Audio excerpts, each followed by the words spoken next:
Hi friends, ఈ వారం మన కథ కృష్ణార్పణం. రచయిత్రి గోగినేనిమణి, చదువుతున్నవారు రాధికా గోగినేని. మరి కథలోకి వెళ్దామా? కృష్ణార్పణం. ఒక మంచి వార్తరా, మీ పిన్ని ఆరోగ్యం కుదుటపడింది. నా మనసులోని కలవరం అంతా కరిగిపోయి ఎంత ఆనందంగా ఉందనుకున్నావు. మరి 4-5 నెలలుగా ఎంత నరకయాతన అనుభవించానో నాకే తెలుసు. ఎలాగైతేనే తన మామూలైంది, అది చాలు. అవును గాని డాక్టర్లే చేతులు ఎత్తేశారు. నువ్వెలా నయం చేయగలిగావు? ఏం మంత్రం వేసావో చెప్దు. ఫోన్లో బాబాయ్ మాట్లాడుతుంటే ఎంత ఆనందంగా ఉన్నాడో నాకు అర్థమైంది. బాబాయ్, మందు మాకు పని చేయలేదు కాబట్టి మంత్రం వేశానని అనుకుంటున్నావేమో. అదేం లేదు. మన పెద్దలు చెప్పిన కర్మ సిద్ధాంతం బట్టి పిన్ని మనస్తత్వానికి సరిపడే 4 మాటలు చెప్పానంతే. అవి అంతలా పనిచేస్తాయని నేను ఊహించలేదు.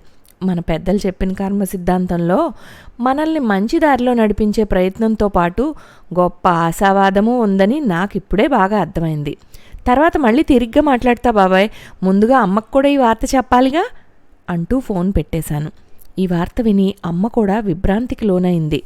అవును, మరి చక్కగా ఆరోగ్యంగా ఉన్న పిన్నికి హఠాత్తుగా మతిస్థిమితం కోల్పోయినట్లుగా అవటం, దానికి తనే కారణమనే అపరాధ భావనతో సరదాగా ఉండే బాబాయ్ దిగులుతో తల్లడిల్లిపోవడం మమ్మల్ని అందరినీ కలతకు గురిచేసిన విషయాలే.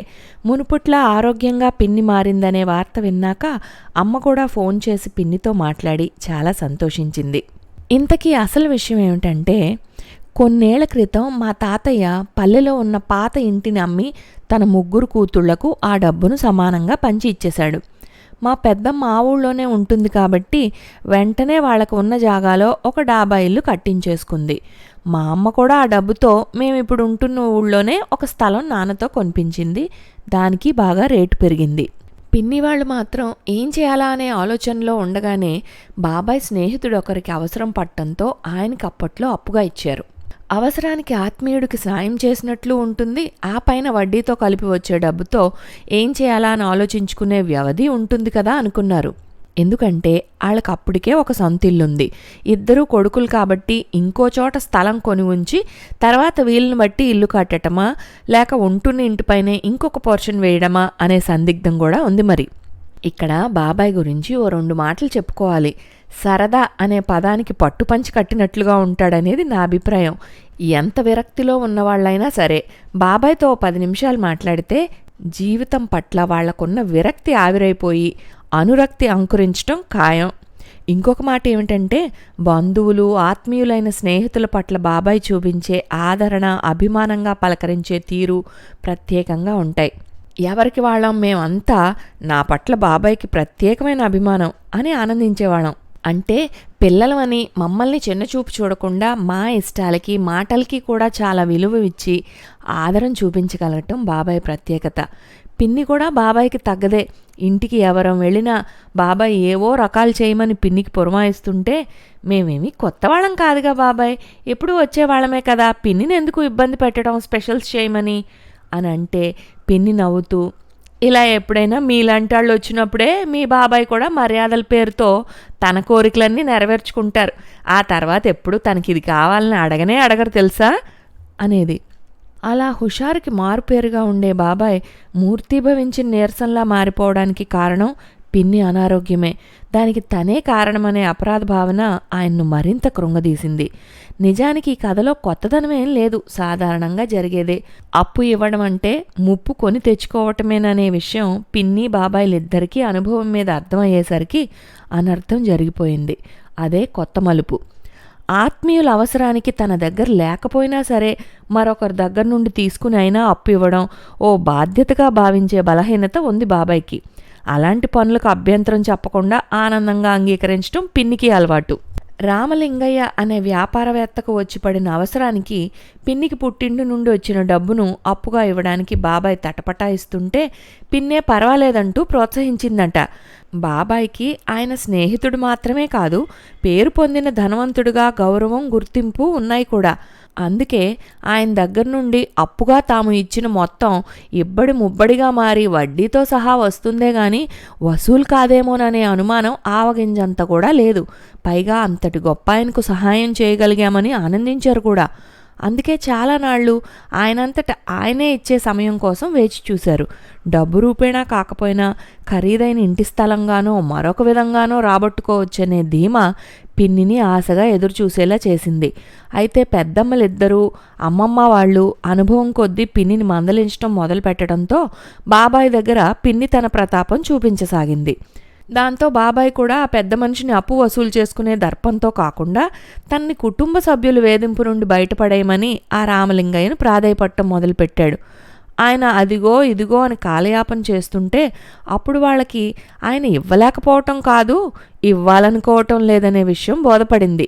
క్రమేపీ ఆయన ఫోన్లో తన పలకరింపులను పట్టించుకోకపోవడం, ఇంటికి వస్తే మొహం చాటు చేయడం జరుగుతూ ఉండేసరికి తనెంత తెలివి తక్కువ పనిచేశాడో అప్పుడు అర్థమైంది. చేతులు కాలాక ఆకులు పట్టుకున్నా ప్రయోజనం లేదని జ్ఞానోదయం అయింది. రామలింగయ్యకు పిన్ని పుట్టింటి నుండి వచ్చిందే కాకుండా పూర్తిగా సరిపోదంటూ బతిమాలినట్లుగా ఇబ్బంది పెట్టేసరికి తెలిసిన వాళ్ళ దగ్గర నుండి తీసుకుని మరికొంత సర్దుబాటు చేశాడు. రామలింగయ్య ప్రవర్తనతో ఆయన చేతులెత్తేశాడని అర్థమై ఇక తప్పక తన దగ్గర ఉన్నదంతా కూడా ఊడ్చి అప్పు తీసుకున్న వాళ్లకు జమ చేసి రుణ విముక్తుడైనట్లుగా స్థిమితపడి ఊరుకున్నాడు బాబాయ్. ఆ తర్వాత కొన్నాళ్ళకి ఓ సంఘటన జరిగింది.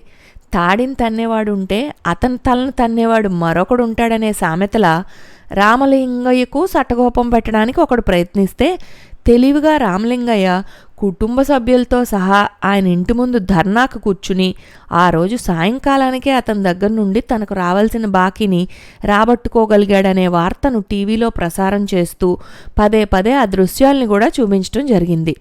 అది పిన్ని చూసి బాబాయ్కి చూపించింది. మనకు మన బాకీని రాబట్టుకునే దారి కనిపించిందంటూ సంబరపడింది. అంటే మనము రామలింగయ్య ఇంటి ముందు ధర్నాకు కూర్చుందామంటావా అని బాబాయ్ అడిగితే, మనము ఆ దారిలోనే నడవాలనేం లేదు, ఇన్నాళ్ళు తనకి సర్దుబాటు కాకనే మనకి జమ చేయలేకపోతున్నాననేగా ఆయన సాకుగా చూపిస్తూ ఉంటే మనము చేసేదేం లేక అనవసర ప్రయాస ఎందుకని ఆయన దగ్గరకు తిరగటం మానుకుని ఊరుకున్నాం కదా. ఇప్పుడు ఈ సమయంలో ఈ వార్త చూసి వచ్చామని చెప్తే ఏం సాకు చెప్పగలడు, ఇవ్వక తప్పదు కదా, అందుకని ఆలస్యం చేయకుండా ఆయన దగ్గరకు వెళ్ళిరండి అని పిన్ని సలహా ఇచ్చింది. బాబాయ్ కూడా తల ఊపి వెళ్ళాడు. పిన్ని ఆశగా ఆయన రాక కోసం ఎదురు చూస్తూ కూర్చుంది. బాబాయ్ వస్తూనే నవ్వు మొహంతో మనకు ₹1,00,00,000 లాభం అన్నాడు. ఆ మాటతో పిన్ని ఆశల చిట్టారు కొమ్మ ఎక్కేసి ప్రశ్నల చిట్టా విప్పింది. అంటే ఆయన రొక్కంగానే ఇస్తానన్నారా, లేక అప్పుడెప్పుడో చెప్పినట్లుగా తనకున్న ఖరీదైన స్థలాల్లో ఏదైనా రాసిస్తానన్నారా అంటూ అన్నాళ్ళు బాబాయిని వేధించినందుకు పశ్చాత్తాపం కూడా చూపించింది. ఆయన దగ్గరున్న డబ్బు ఎక్కడికి పోదని మీరు ఎన్నిసార్లు చెప్పినా నేనే నమ్మకుండా విసిగించాను మిమ్మల్ని. ఏం చేయను, వడ్డీకి ఆశపడుతున్నావు కానీ అసలుకే మోసం వస్తుందేమో చూసుకోండని మా వాళ్ళు ఎత్తిపొడుస్తుంటే అలా చేశానంతే. బాబాయ్ పిన్ని మాటలకు తెల్లమొహం వేసి స్థలమేమిటి అని అడిగాడు. మరి ₹1,00,00,000 లాభం అంటే అంతే కదా, ఇప్పట్లో ఇంటి స్థలం విలువలు అంతగా పెరిగిపోయాయి కాబట్టి అలా ఏదైనా రాసిస్తానన్నారేమోనని అంటూ పిన్ని నసికింది.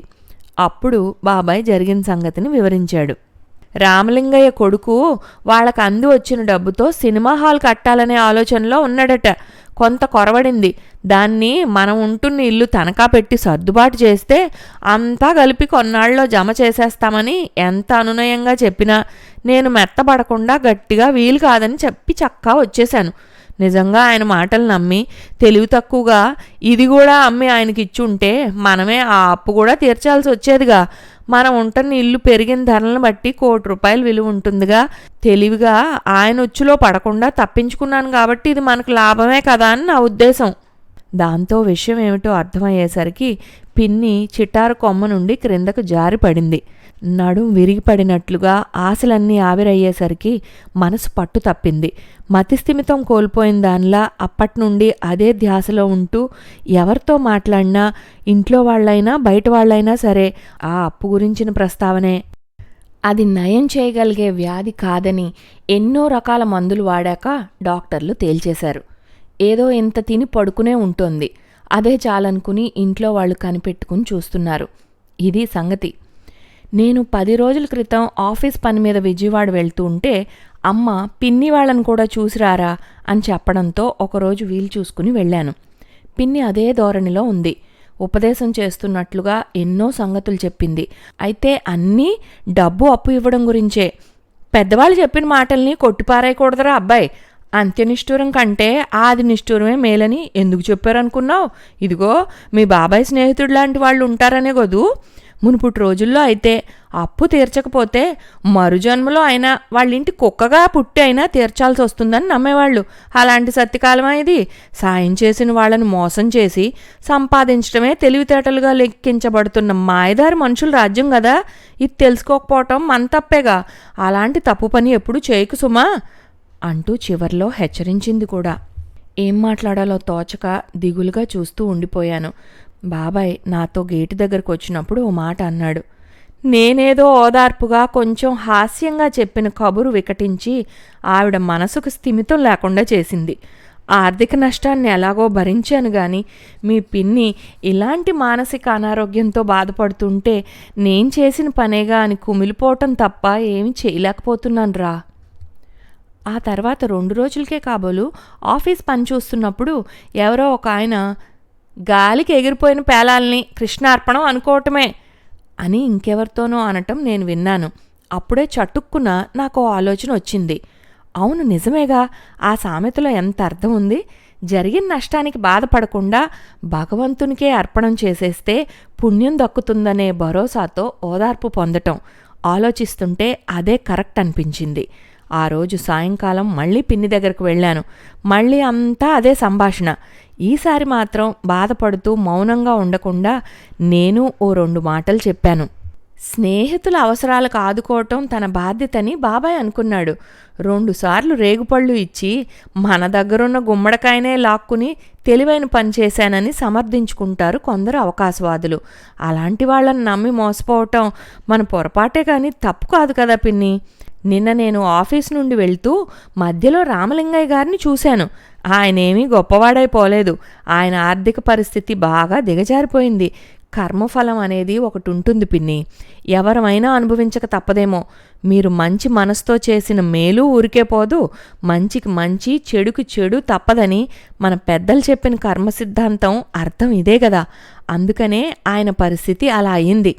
అందుకే ఆయన దగ్గర నుండి మీకు ఎంత రావాలని లెక్క కట్టి ఎదురుచూశావో అంత మొత్తాన్ని మీ ఇష్టదైవమైన ఆ శ్రీనివాసుడు హుండీలో వేస్తున్నట్లుగా మనసారా అనుకుని ధ్యానం చేయి. మనం గుడికి వెళ్ళి హుండీలో డబ్బు ఎందుకు వేస్తాము? నిలువు దోపిడీ అంటూ కూడా చేసి కొందరు మొక్కులు ఎందుకు తీర్చుకుంటారు? పుణ్యం కోసమేగా. నువ్వు అదే పని చేయి. ఆ భగవంతుడికే ఇచ్చేశానని అనుకో. ఆ దేవుడిదే భారం అన్నమాట. ఆ మొత్తం అలాగే మన చేతిలో పడుతుందని ఆశించలేం గాని ఏదో రూపేణా ఆ భగవంతుడు మనకి మేలు చేస్తాడు. దాన్నే పెద్దవాళ్ళు పుణ్యఫలం అంటారు కదా అన్నాను. నిజానికి నేను ఆ రామలింగయ్య గారిని కలుసుకోనే లేదు. కానీ నష్టమనే ఊబిలో కూరుకుపోయి ఆ ఆలోచనల నుండి బయటకు రాలేకపోతున్న పిన్ని మనసుకు కర్మ సిద్ధాంతం అనే వాదంతో బయటకు లాగాలని చూశాను. పిన్ని ప్రతి శనివారం నిష్టగా వెంకటేశ్వర స్వామి పూజ చేసేది. ఈ మానసిక అనారోగ్యంతో అలాంటి పూజలన్నీ మానేసింది. నేనా మాటలు చెప్పినప్పుడే ఆలోచనలో పడినట్లుగా చూసిన పిన్ని ఆ మర్నాటి నుండే పూజ మొదలుపెట్టిందట. భగవదర్పణం అనుకుందేమో మరి చిత్రంగా ఆ ఆలోచనల సాలిగుడు నుండి బయటపడగలిగిందన్నమాట. బాబాయ్తో మళ్ళీ మాట్లాడినప్పుడు నేను అదే చెప్పాను. నేను చేసిన గొప్ప పని ఏమీ లేదు బాబాయ్. కృష్ణార్పణం అనే సామెతను మనస్ఫూర్తిగా పిన్ని నమ్మటం వల్లనే ఆరోగ్యవంతురాలైంది. బాబాయ్ హాయిగా నవ్వుతూ అన్నాడు. ఏదైతే నేనులే, మొత్తానికి నాకు స్థిమితం చిక్కింది. ఇంతటితో కృష్ణార్పణం కథ సమాప్తం. వచ్చే వారం ఇంకో కథతో కలుద్దాం.